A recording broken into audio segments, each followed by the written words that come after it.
Então, hoje nós vamos começar o verso 6, né? Nós tivemos as 2 últimas semanas, então, recebendo ensinamentos do Geshe sobre os 8 versos, e eles tratam essencialmente de reduzir a nosso autocentramento e essa mente que se fixa ao eu, né?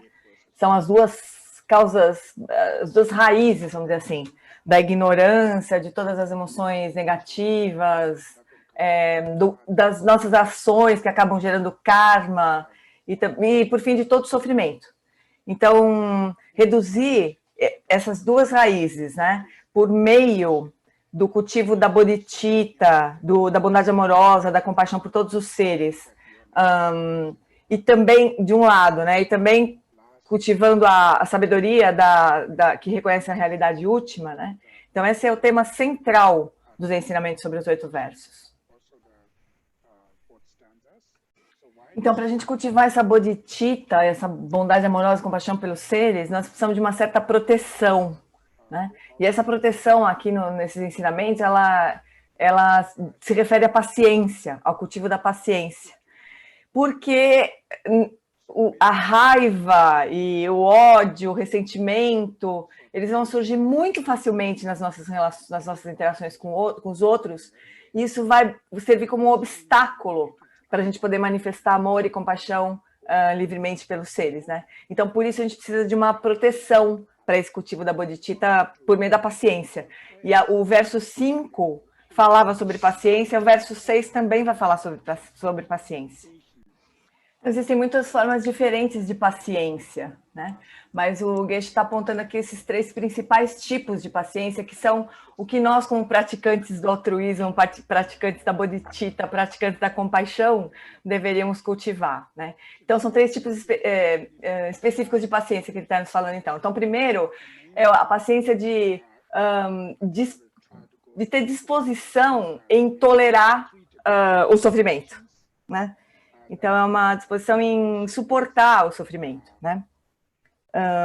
O segundo tipo de paciência é a paciência de não retaliar. Então, quando a gente sofre algum tipo de agressão, é um tipo de paciência não querer retaliar o agressor, né? Aquele que nos feriu de alguma maneira. E o terceiro tipo de paciência é a paciência de conhecer a realidade como ela é, de compreender a realidade como ela é, que acaba sendo a mais difícil, assim. E, de novo, o Geshe explicou que o importante de a gente cultivar esses 3 tipos de paciência como praticantes da compaixão é para a gente não permitir que a raiva, o ressentimento que surgem quando a gente sofre algum tipo de agressão, que isso acabe fazendo com que a nossa compaixão decline, né? Então, para nós, como praticantes da bodhicitta, a paciência é muito importante ser cultivada. Então, o verso número 5, né, era assim: quanto os outros, por inveja, maltratarem a minha pessoa ou insultarem, caluniarem, vou aprender a aceitar a derrota e a eles oferecer a vitória, né? Então, esse verso ele está falando desse tipo de paciência de não retaliar, né, de não querer reagir, não querer reagir de forma a retrucar, né, aquele tipo de agressão. Então, quando alguém nos agride e causa algum mal para nós, quando a gente não reage de volta, né? Então, é esse tipo de paciência que a gente está treinando, né? Então, quando, na verdade, apesar de ser uma paciência muito difícil de treinar, ela é muito poderosa, né? Porque o que acontece quando alguém nos fere, quer nos ferir, né? E a gente fica com raiva, ressentimento, na verdade, a gente passa mal, a gente sofre, né? Então, esse tipo de reação, né, de querer retrucar, de dar o troco, né, acaba nos levando ao sofrimento para nós e o sofrimento externo também.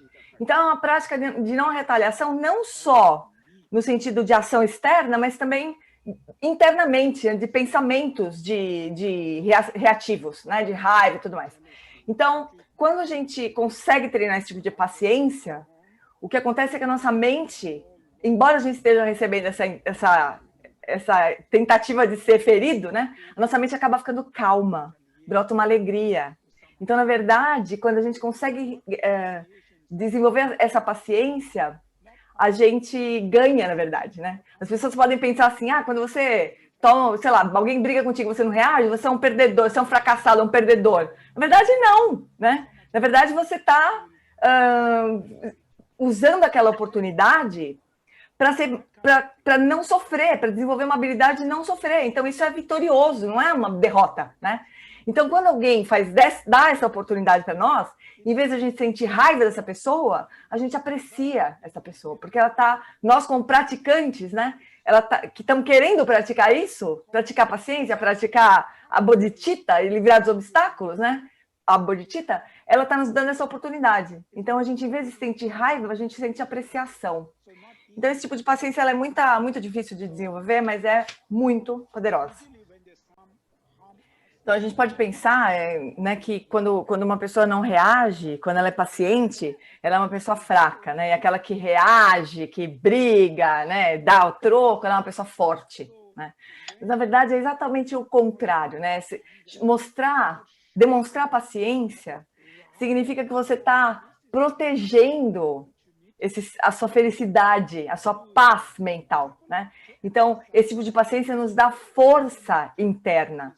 E reagir, né, simplesmente nos faz sofrer mais e nos enfraquece, né? Então, na verdade, a paciência é uma forma de cultivar essa força interna. Então, esse tipo de paciência que o Geshe está falando, essa paciência de não retaliar, não significa aceitar ações negativas que os outros estejam causando. Não significa aceitação, né? Então, o que realmente significa esse tipo de paciência é que você não vai agir com base na raiva que você está sentindo. O que acontece quando a gente está tomado pela raiva é que a nossa visão se estreita. A gente enxerga só de um jeito, né? E a gente quer, na verdade, a gente quer ferir a pessoa que fez aquilo com a gente, né? A gente está com raiva da pessoa, a gente quer ferir aquela pessoa de volta, pelo que ela fez, né? Então a gente fica numa espécie de uma cegueira. Essa paciência faz com que a gente recupere a nossa liberdade, né? Se numa situação dessas, né, a gente consegue dominar a nossa raiva, né, e permanecer calmo, né, com a mente tranquila, a gente vê o que o outro está fazendo de errado e que está causando sofrimento não só para ele, mas para muitas outras pessoas, a gente consegue enxergar todos os aspectos daquela situação, de muitas perspectivas diferentes. Então, nós podemos usar a nossa inteligência para escolher o que fazer naquela situação, né? Então, pode parecer que essa paciência é uma espécie de passividade, né? De não agir, mas na verdade não é. O Geshe diz que é um caminho do meio aqui. A gente não vai agir por raiva, né?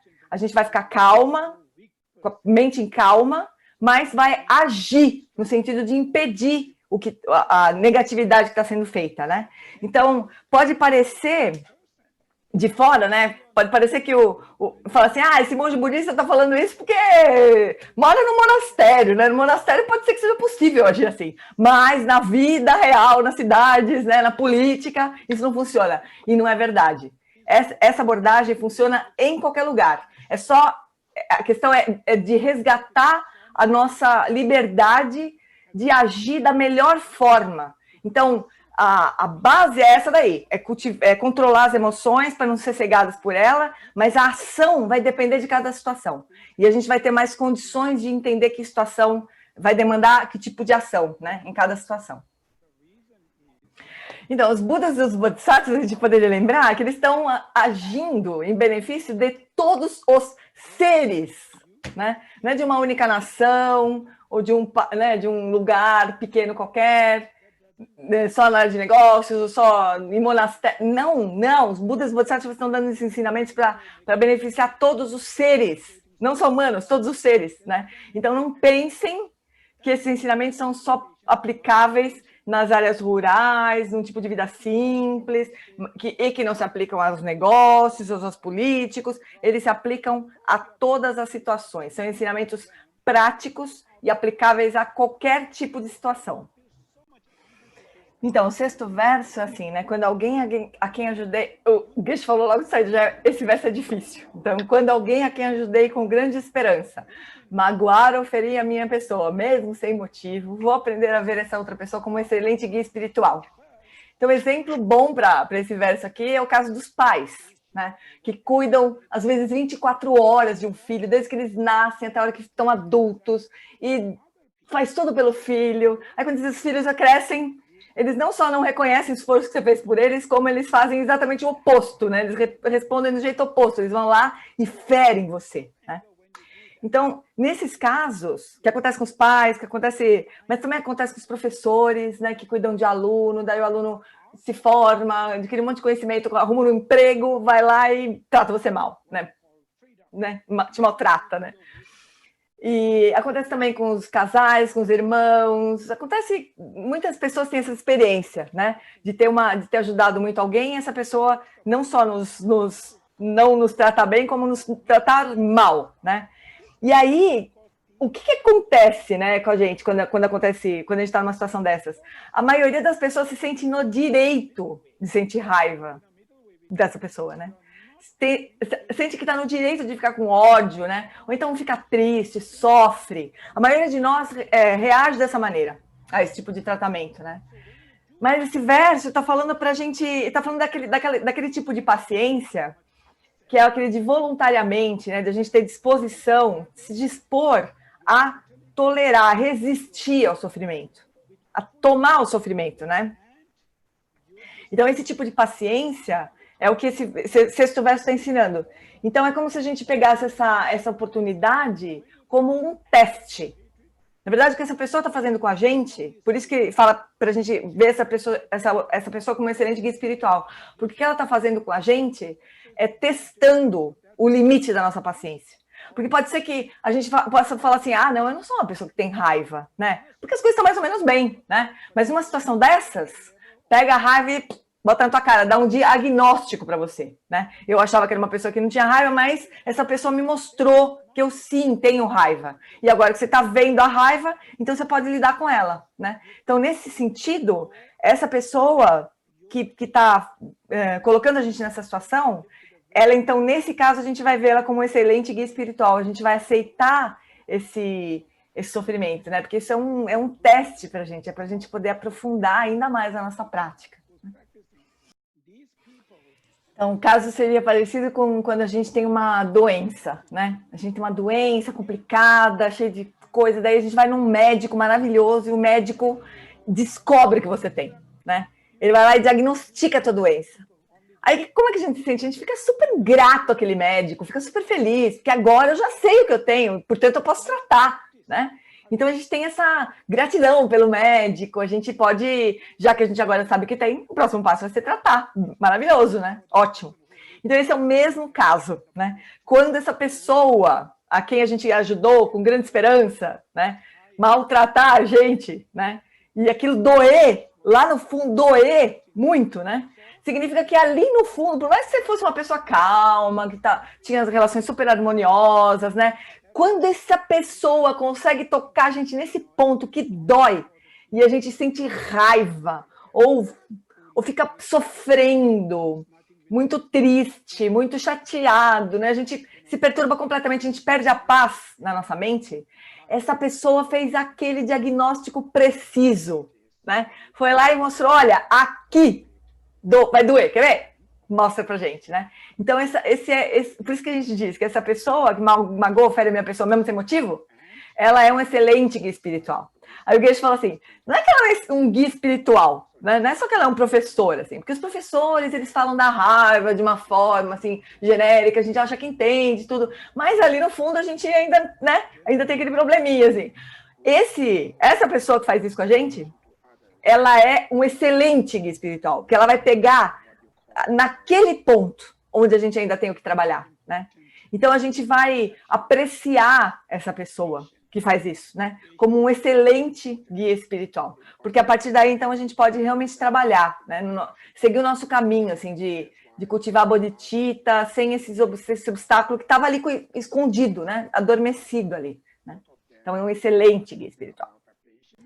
Então, esse tipo de paciência que a gente desenvolve com esse verso 6 aqui, ele é um antídoto direto, poderoso, se a gente aplicar, né, se a gente treinar. Ele é um antídoto poderoso contra isso que nos tortura, que é essa raiva, esse egoísmo que está presente dentro de nós ali e que vai ser apontado por essas pessoas, né? Então, essa forma de reagir com raiva quando a gente é ferido por essa pessoa que a gente tanto ajudou e tudo mais, essa forma de reagir com raiva parece que nos ajuda, mas ela não nos ajuda. Essa raiva é nosso verdadeiro inimigo. Então, quando essa pessoa aponta isso para nós, nós somos capazes de enxergar isso, né? E de aceitar esse sofrimento, né? Porque é esse tipo de paciência que a gente está treinando aqui, de aceitar o sofrimento, né? E com uma forma de receber esse diagnóstico, de lidar com essa raiva, com esse veneno que nos tortura, que nos tem torturado, né? Sempre, né? E quando a gente consegue lidar com esses venenos, a gente recupera a nossa paz mental, em vez de retaliar e de querer responder, querer agir de uma forma negativa, a gente recupera a nossa paz mental, né? Então a gente já não vai ter esse sofrimento. E aí quando a gente vê, então tem isso, né? A gente vai recuperar essa força interna, né? Quando a gente vê daí, em volta de nós, né? As pessoas em todos os lugares, todo tipo de relação, que eram pessoas próximas, daqui a pouco começam a se ferir, aí a pessoa que se sente ferida fala, nossa, mas por que a pessoa fez isso comigo? E daí não consegue achar a resposta, e fica desesperado, e quer retrucar, quer devolver. A gente vê, quando a gente vê esse sofrimento todo, né, instalado, assim, tudo que é tipo de relação entre irmãos, casais, não sei o quê, como a gente já passou por aquilo e a gente entendeu o problema profundamente em nós mesmos, né? Então, o que brota, então, é a compaixão por todas essas pessoas que estão sofrendo por isso. Sofrem porque são feridas, depois sofrem porque não entendem o que está acontecendo e querem devolver, sofrem de novo, causam mais sofrimento, né? Então, a gente tem esse tipo de benefício também, de poder ser capaz de manifestar naturalmente a compaixão por todo mundo que a gente vê sofrendo pela mesma razão, né? Então, esse tipo de paciência, de voluntariamente, alegremente, né, lidar com o sofrimento para poder nos livrar desse veneno que é quem nos verdadeiramente nos tortura, que é o nosso verdadeiro inimigo, é uma fonte de força interna, né? E vai aumentar também a nossa compaixão pelos seres que passam pela mesma coisa que a gente já passou. Então, o 7º verso, ele é um pouco o resumo dos outros 6, né? Por isso que ele começa assim, em suma, vou aprender a oferecer a todos, sem exceção, toda ajuda à felicidade, por meios diretos e indiretos, eu tomar sobre mim em sigilo todos os males e sofrimentos daqueles que foram minhas mães, né? Então, ele começa com essa palavrinha, assim, em suma, né? Em português. Então, esse oferecer toda a felicidade a todos, né? Sem exceção, toda ajuda e felicidade, esse oferecer, a gente oferece... E é uma prática de bondade amorosa, né? A prática de oferecer. E aí, a tomar sobre mim em sigilo todos os males e sofrimentos, isso a gente faz a partir da compaixão. Então, é uma prática de amor e de compaixão, né? Em tibetano, essa prática é uma prática central chamada Tonglen, a prática de dar e tomar. Então, a gente dá, a gente oferece todas as nossas virtudes, tudo que a gente tem de bom, todos os nossos talentos, a gente oferece, a gente quer que o outro seja feliz, né? Isso contrapõe diretamente esse nosso desejo super arraigado de querer ser feliz, né? Eu quero para mim, né? Esse autocentramento, para mim, para minha família, no máximo, assim, né? Para os meus, né? Mas esse autocentramento que faz com que a gente queira as coisas para nós, justo em vez de fazer com que a gente seja feliz, faz com que a gente sofra. Então, esses Budas e Bodhisattvas estão nos ajudando a inverter completamente essa lógica. Então, a gente oferece para todos os outros, né? Para todos os outros. Lembra aquele do verso número 5, lá, aquele por inveja, maltratou, né? As pessoas que têm inveja de você e te maltratam, esses aqui que você ajudou e que te feriram, ou então aqueles outros lá que causam mal, que a gente chama de inimigos. Então, especialmente para esses inimigos, a gente oferece tudo que a gente tem de bom, a gente quer que eles sejam felizes, né? Então, essa é a parte do amor, a gente pratica a bondade amorosa, né? Especialmente com esses inimigos, assim, nessa prática de Tonglen. Então, esse 7º verso, essa primeira parte do 7º verso, ele é uma instrução para a gente se livrar desse chefe que nós temos, esse poderoso chefão, que tem sido nosso chefe há vidas, né? Os outros versos todos para a gente cultivar a paciência, para lidar com a arrogância, né? Mas este verso, ele ele é a instrução para a gente se livrar da fonte mais primária, assim, de todo tipo de sofrimento que a gente tem sentido há vidas na visão budista, né? Então a gente pode falar assim, isso é muito difícil, e é difícil mesmo. E por que é difícil, né? Justo porque o autocentramento nosso é forte demais. A gente não consegue se imaginar oferecendo tudo que a gente tem para os nossos inimigos, né? Para esses seres que nos prejudicaram. A gente consegue naturalmente oferecer tudo de bom para nós mesmos, para nossa família. Mas oferecer tudo que a gente tem para o outro, porque a gente quer que eles sejam felizes, que eles tenham sucesso, a gente acha muito difícil. E a razão pela qual a gente acha difícil é justo porque esse chefe maldito do autocentramento é poderoso dentro de nós, né? Pensa que para os Budas e Bodhisattvas isso é natural. Eles fazem isso naturalmente, eles oferecem tudo para os outros, porque é natural, né? Para nós não, para nós é muito difícil. E a razão de ser difícil é isso, a gente é como se fosse essa dificuldade que a gente tem em praticar esse sétimo verso, é como se fosse o sintoma dessa doença que nos aflige, que nos faz sofrer há muitas vidas, né? Que é o autocentramento. Então agora, a gente deveria pensar assim, bom, agora é o seguinte, primeiro eu tenho um corpo humano, primeiro. Segundo, eu tenho uma inteligência humana, né? Terceiro, eu recebo instruções para me livrar disso que tem me infernizado as vidas todas, né? As vidas todas. Então agora a gente deveria falar assim, não, agora eu vou pegar isso daqui, eu vou implementar e eu vou ganhar desse bandido que tem me maltratado a vidas, né? Esse é o momento. Né? Então, é a hora de a gente pegar as instruções e realmente se decidir colocar em prática. E de uma vez por todas se livrar dessa base do nosso sofrimento, né? Dessa raiz do nosso sofrimento. Então, esse verso, ele não só nos ajuda a nos livrar do autocentramento, como também da ganância, né? Do apego. Então, o Geshe já falou sobre o apego nos outros dias, né? Ele não vai voltar a falar em detalhe, mas o apego faz com que a gente sinta medo, traz sofrimento, né? Então, quando a gente oferece, a gente está revertendo isso, né? A gente está aprendendo a se livrar dessa forma que a gente vem agindo sempre, né? De querer as coisas só para nós e de querer segurar aquilo, da própria ganância, né? Então, a gente desenvolve também esse antídoto contra o apego e a ganância. Então, aqui no verso fala oferecer por meios diretos e indiretos, né? Então, diretos é simplesmente direto. Quando a gente encontra alguém com fome, a gente oferece comida. Quando a gente encontra alguém doente, a gente oferece remédio. Então, a gente oferece coisas diretamente para as pessoas que estão precisando. Pratica a generosidade de uma forma direta, né? E também a melhor forma, que o Geshe disse, de praticar generosidade, não é só por bens materiais, mas é oferecendo educação, né?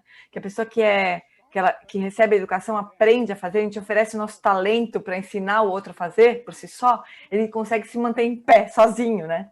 Então, essa é uma forma maravilhosa de generosidade que portanto, não precisa ser só material. E por meio indireto, significa você praticar mentalmente a generosidade, né? Então, você meditar, você criar esse desejo de que o outro seja feliz, de oferecer o que você tem para que o outro seja feliz, né? Então, isso aqui significa por meios diretos e indiretos. Então, a segunda parte, né? Tomar sobre mim em sigilo todos os males e sofrimentos daqueles que foram minhas mães, são os 2 versos de compaixão, né? Que se referem a compaixão. Então, os primeiros 2 versos são 2 frases, duas frases, né? São referentes ao amor e essas 2 frases seguintes são referentes à compaixão. Então, a gente tem alegremente, assim, tem a disposição de tomar para nós o sofrimento dos seres, né? Que aquilo amadureça em nós, para que eles possam ser livres daquele sofrimento. Então, a gente quer que os outros sejam livres das dores do envelhecimento, da morte, da doença, de qualquer sofrimento mental, físico. A gente toma aquilo, né, para nós. É a parte do tomar da parte de Tonglen, na prática de Tonglen, né? A gente toma para nós em sigilo esses sofrimentos para que amadureçam em nós, para que o outro possa ser livre. Então, essa a prática de compaixão desse verso, né? Então, essa prática de Tonglen é uma prática muito, muito poderosa, né? Então, especialmente quando a gente está doente, quando a gente está deprimido. Então, se a gente puder fazer essa prática de dar e tomar, a prática de Tonglen, essa prática pode nos dar força interna, energia interna, né? Então, quando a gente está doente fisicamente, especialmente, e a gente faz essa prática, ela pode nos dar não só um bem-estar mental, mas como também pode ativar o nosso sistema imune e melhorar até mesmo a nossa doença física, né? Então, nos dá esse tipo de poder, de energia interna a prática de Tonglen, né? Então, é uma prática muito, muito poderosa. A gente precisa testar e praticar, especialmente nessas situações de doença, né? Então, é como uma mãe, essa prática de Tonglen, né, especialmente essas duas últimas frases, é como uma mãe que tem um bebezinho ali, doente. Essa mãe faria qualquer coisa para tomar aquela doença para ela, né? E livrar o filhinho da doença. Faria qualquer coisa. Essa é a semente da compaixão. Então, a gente diz que nesse ato da mãe, que quer tirar com a mão, né, a doença do filhinho, esse ato está misturado com apego, né?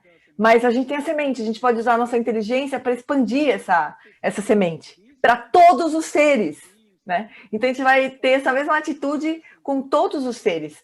E essa prática, então, vai acabar com o tal do poderoso chefão do autocentramento, né? Significa que a gente não vai ter mais raiva, nem sofrimento, nem tristeza, fim, né? Dessas aflições que vêm do autocentramento.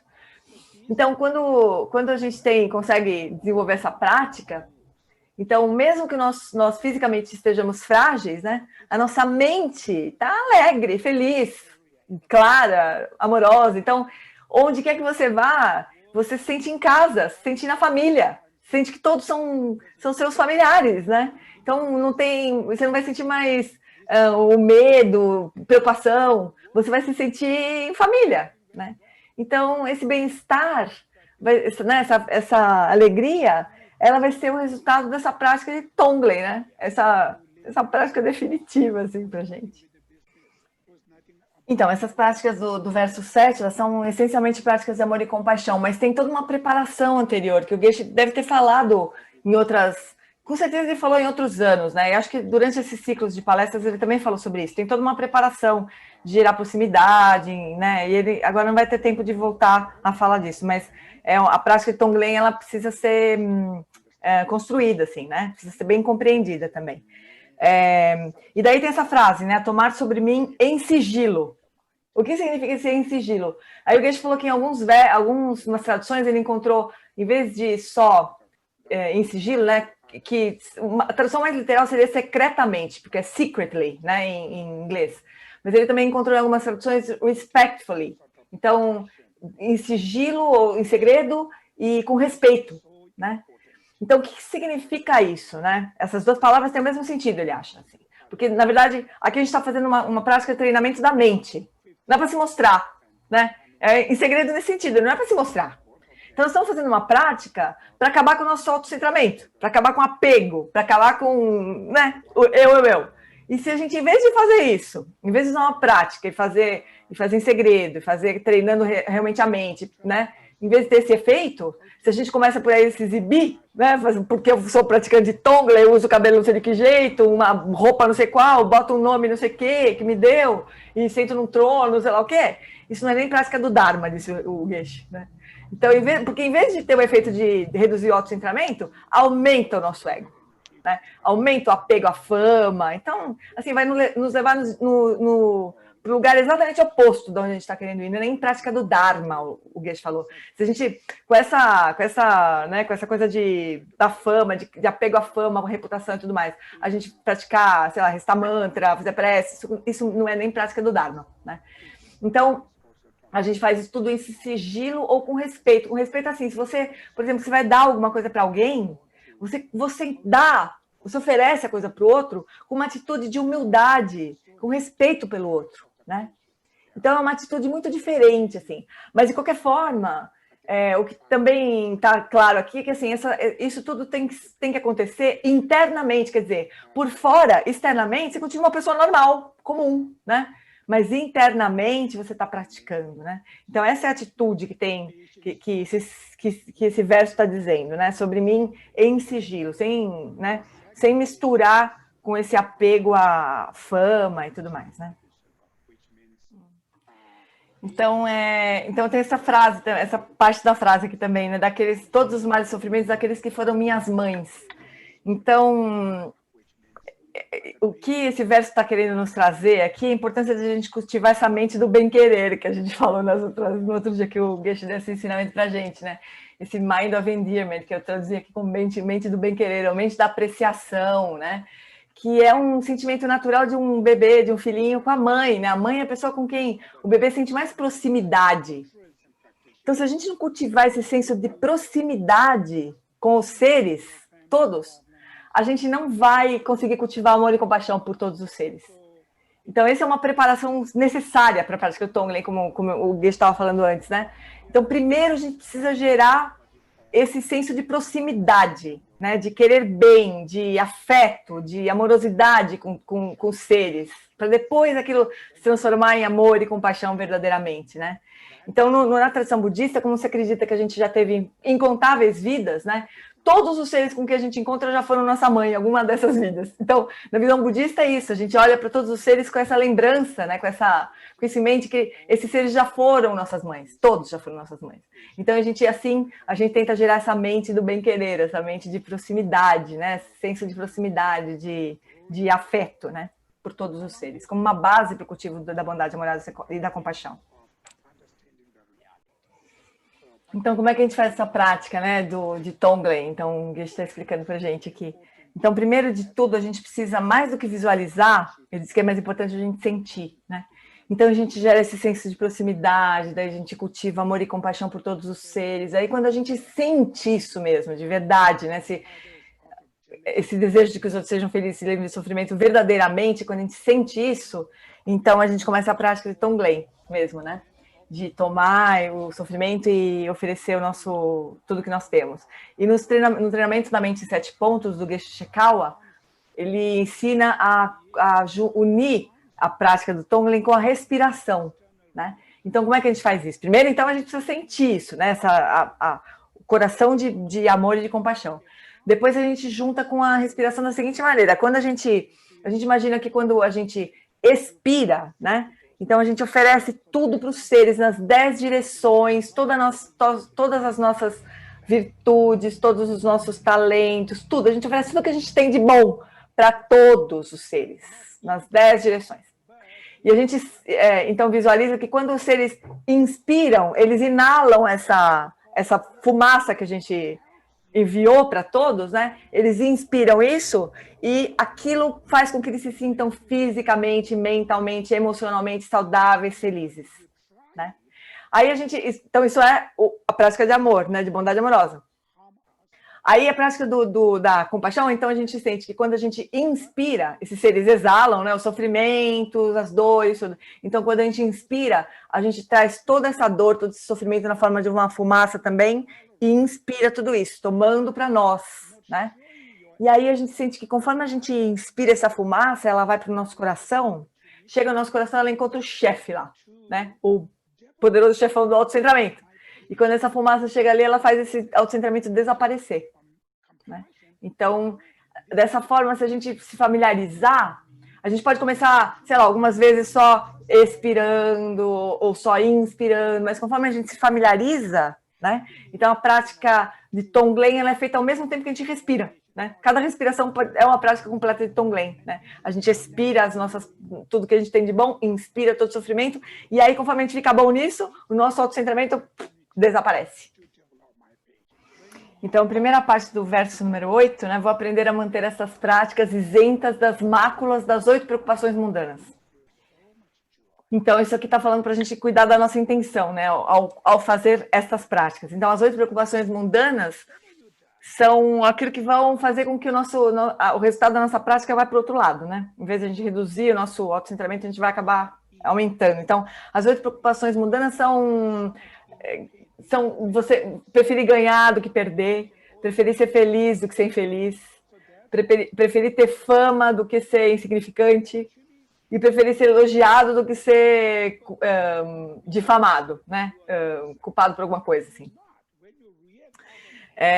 Então, essas preocupações, elas elas transformam o caminho, né, a prática que você está fazendo em outra coisa, assim, elas vão nos levar para o lugar errado, né? Então, por que essas 8 preocupações mundanas surgem, né? Justo por causa do apego, né? Então, a gente prefere uma coisa do que outra e se sente bem. Quando a coisa sai do jeito que a gente quer dizer, a gente ganha, tem fama, é elogiado, a gente se sente bem, né? Porque a gente se apegou àquilo, né? Se apegou aos resultados, assim. E quando a coisa vai no sentido inverso, a gente passa mal, sente mal. Então, a gente vai precisar cuidar muito da nossa intenção para poder se livrar das 8 preocupações mundanas, né? Aí o Geshe falou que das 8, de tudo que você abre mão para se tornar um grande praticante, lá no alto da montanha, né, numa caverna, né? Você pode abrir mão de tudo, da família, de tudo, de comida, roupa, você pode abrir mão de tudo. Mas o que é mais difícil de abrir mão é da reputação, do apego à reputação. Então, pode ser que esse praticante esteja lá no meio do nada, numa caverna, mas ele está pensando, o que será que essas pessoas estão pensando de mim? Elas devem estar pensando que eu sou um grande praticante, né? Aí ele passa 20 anos praticando. Aí quando ele desce, ele fica observando o que as pessoas estão pensando nele. Ele se acha especial. Acabou a prática dele, né? A prática dele acabou aí, né? Não serve para nada. Aí o Geshe lá falou sobre o ensinamento do Drone Tempa, que era um grande discípulo do Atisha, um dos grandes mestres Kadampa, né? Então, um aluno dele perguntou para ele qual que é a diferença entre uma prática de Dharma e uma prática que não é do Dharma. E a resposta do John Temple foi que a prática do Dharma é aquela que faz com que as nossas aflições mentais, as nossas emoções negativas se reduzam, né? Então, isso é a prática do Dharma.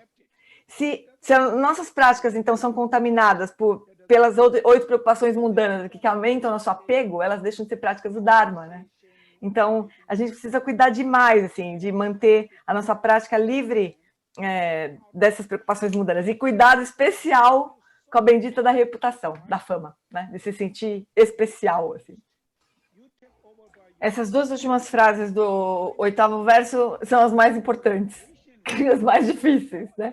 São as mais importantes porque elas falam que ao compreender todos os fenômenos como ilusórios, né? Compreender os fenômenos como ilusórios significa desenvolver a sabedoria da vacuidade. E esse é um antídoto para todas as emoções negativas, todo tipo de aflição mental. Então, a gente tem a bondade amorosa e a compaixão, que são antídotos para a mente, para o autocentramento, a gente tem a paciência, que é um antídoto para a raiva, mas essa sabedoria da vacuidade, ela é um antídoto que serve para todas as aflições da mente, né? Todas as emoções negativas. Então, são as frases mais importantes. E o que é essa sabedoria da vacuidade, né? Ela é a base o antídoto para essa mente que se fixa ao eu, né? A mente que se fixa ao eu, que o Geshe chama. A partir da mente que se fixa ao eu, que acha que o eu e todos os fenômenos são de verdade, são intrinsecamente existentes, inerentemente existentes, né? Então, a partir daí surge o autocentramento, a raiva, todas as aflições da mente, né? Então, o ponto é que a nossa mente, ela está completamente poluída por essa mente que se fixa ao eu, que é considerar que tudo, nós mesmos, a flor que a gente vê, ou a outra pessoa que a gente vê, isso tudo existe de uma maneira independente, inerente, sólida, concreta, né? Independente de qualquer coisa, independentemente, né? A sabedoria da vacuidade faz com que a nossa visão de como as coisas existem seja completamente diferente. A gente entende que as coisas existem de forma interdependente, né? Isso é uma completa mudança na forma de ver a realidade. Então, quando a gente vê as coisas como interdependentes, a gente entende que as coisas aparecem ali e parecem ser muito sólidas, mas, na verdade, elas são ilusórias, né? Elas não são da forma que elas parecem ser, né? Elas não existem da forma que parecem existir, né? Então, a visão da vacuidade, a sabedoria da vacuidade faz com que a gente veja todos os fenômenos, todos os fenômenos, o eu, os 5 agregados, todos os fenômenos como ilusórios, assim. Uhum.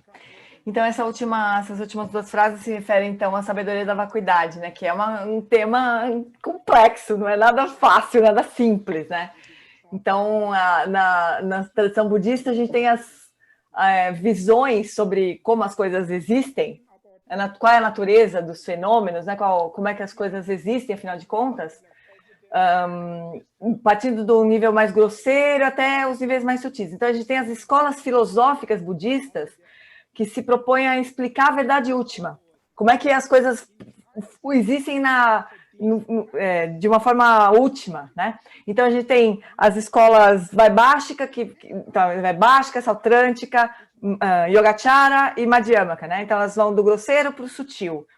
E para tentar explicar como que é a realidade última. Na visão da Madhyamaka, que é o que está explicando aqui a natureza ilusória dos fenômenos, ele tem a ver com essa visão da escola Madhyamaka. E o principal representante de Madhyamaka é o Nagarjuna, né? Então, é a visão do caminho do meio. Então, como é que a Madhyamaka explica a existência das coisas, né? Explica que as coisas existem de forma interdependente. Então, explica a originação interdependente, né? Então, se a gente, por exemplo, for olhar uma mesa, né?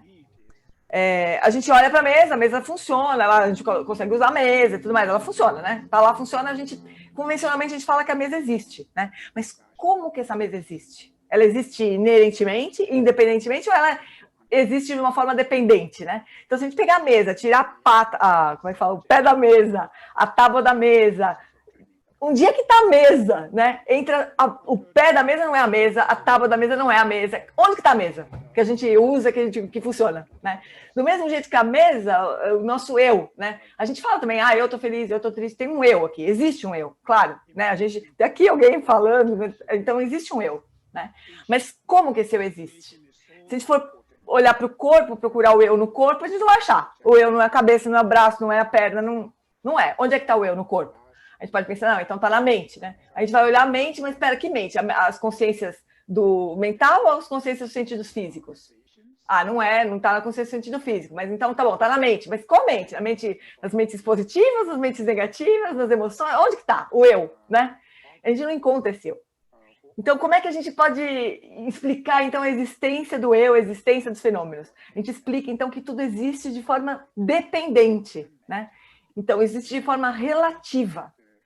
Então, não é dizer que não existe, obviamente, mas é explicar que todos os fenômenos existem de forma dependente.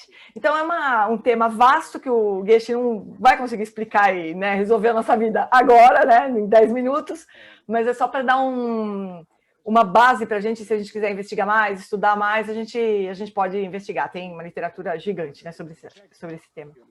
Então, esse tema da vacuidade, ele é um tema bastante difícil de a gente compreender, né? Mas, por exemplo, se a gente olhar para uma flor, né?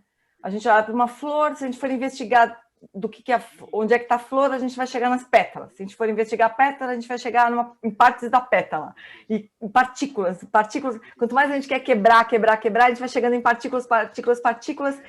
E sempre vai ter alguma partícula ali. Não existe uma partícula que não tenha partes, né? Todas as partículas que a gente é capaz de observar têm partes, né? Então, Vasubandhu usou essa lógica para explicar que não existe a partícula sem parte. Se existisse uma partícula sem parte, se a gente juntasse duas partículas sem parte, elas se juntariam por que lado, né? Como é que elas se juntariam?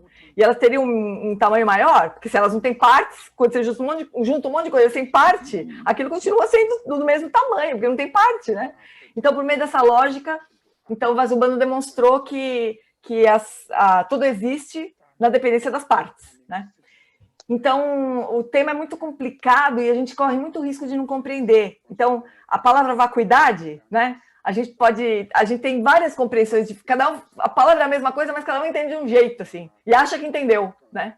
Então, a gente precisaria estudar muito profundamente os textos de Nagarjuna e Chandrakirti, onde tem, assim, uns baita livros desse tamanho, com muita lógica. A gente precisaria se dedicar a estudar toda a lógica que Nagarjuna e Chandrakirti apresentam, para a gente poder dizer que compreendeu o que é vacuidade, né? Caso contrário, a gente pode achar que, por exemplo, a vacuidade é nada, né? Nada existe, cair no extremo do niilismo, isso vai acabar com a nossa sabedoria, né? Então, a gente precisaria investigar com muito cuidado assim, esse tema da vacuidade para poder achar que compreendeu alguma coisa, né? E claro que a gente não tem tempo, já são 2 minutos para as 8 agora, o Geshe não vai poder explicar para a gente, mas é bom a gente ter cuidado, né? Quando a gente acha que compreendeu a vacuidade, assim. Então assim, né? Para a gente guardar no coração, assim. Vacuidade não é nada, não é o espaço, né? Não é o nada, não é o niilismo, né? Esse é um extremo. Então, se a gente puder ir nesse caminho, né? De entender que a vacuidade é a originação dependente, a originação dependente é a vacuidade, a gente está no caminho certo. A gente precisa seguir estudando a vacuidade nesse sentido, né? E aí, por fim, então, compreender os fenômenos como ilusórios, né? Desenvolver a sabedoria da vacuidade vai nos ajudar a gente se livrar da mente que se fixa ao eu, né?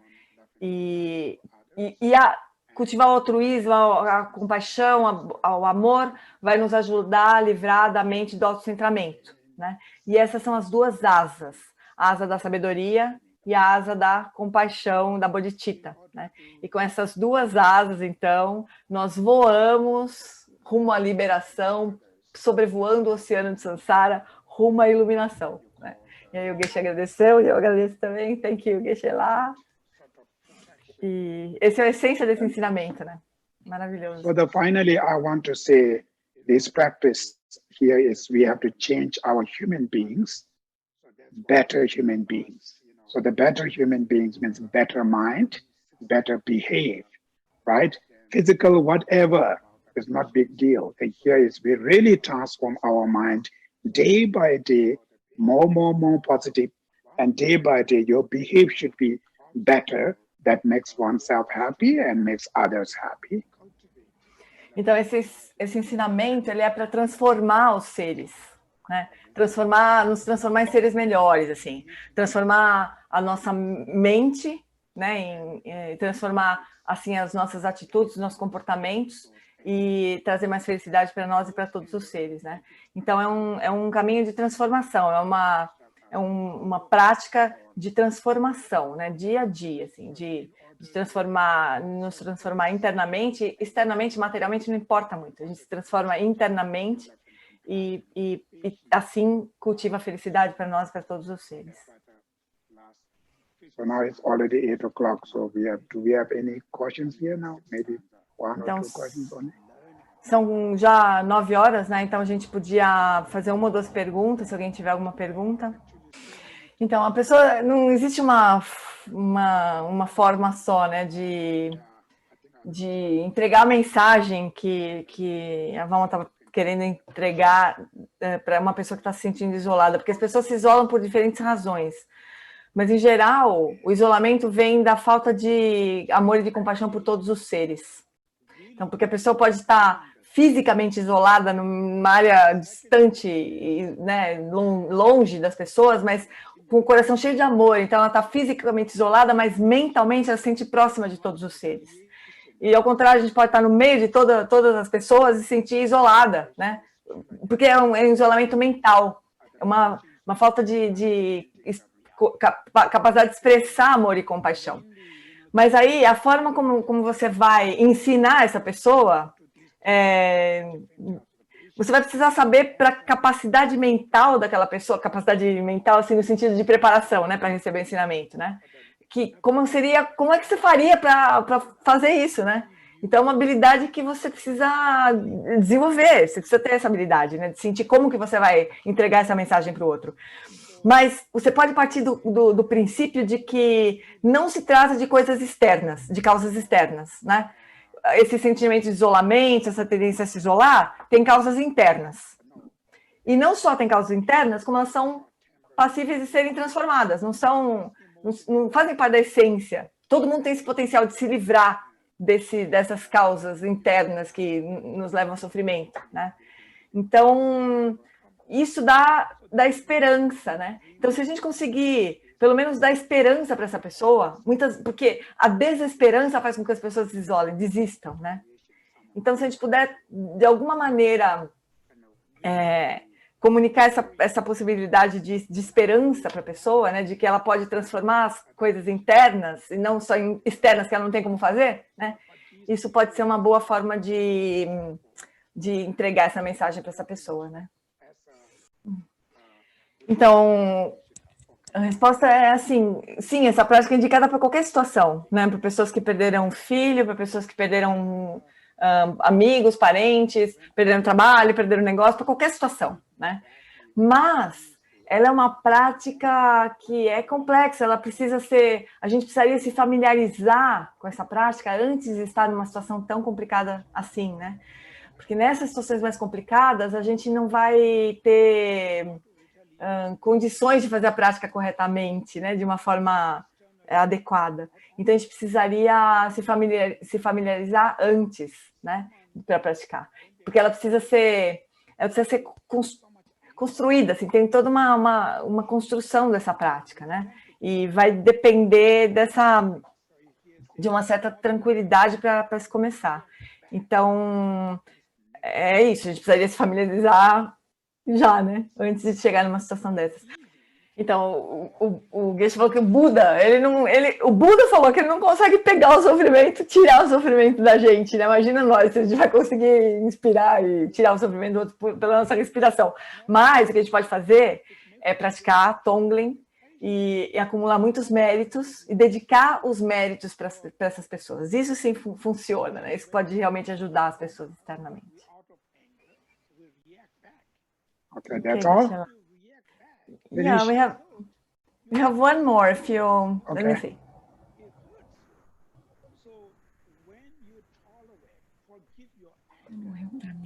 Why? So em português, como falar da importância da compaixão quando existe muita tristeza na compaixão? Como orientar alguém que, por exemplo, diante de uma dificuldade, fala: meu pai para mim morreu, né? So how can we talk about the importance of compassion to someone who has a very complicated relationship with someone else, like saying, my father is dead for me? You know, how can we talk about the importance of compassion to these people in this situation? So the first, of course, each individual have different mindset. There's no one way to talk, but just give you general information. The person should give the information, hate to your father, hate to this person. For the person, doesn't matter. You hate, you love, doesn't matter. It's not going to affect anything. But hate to them is torturing you. It makes you suffering. So compassion to other people, which means actually makes you happy. If you want to live happy, you should be compassion. That will makes you happy. You feeling compassion to this guy, you feeling hate to this guy doesn't matter. So you give that information, clear them to really understanding, I hate to them or whatever. It doesn't matter. This guy is laughing, whatever they're doing, they're still doing the same thing.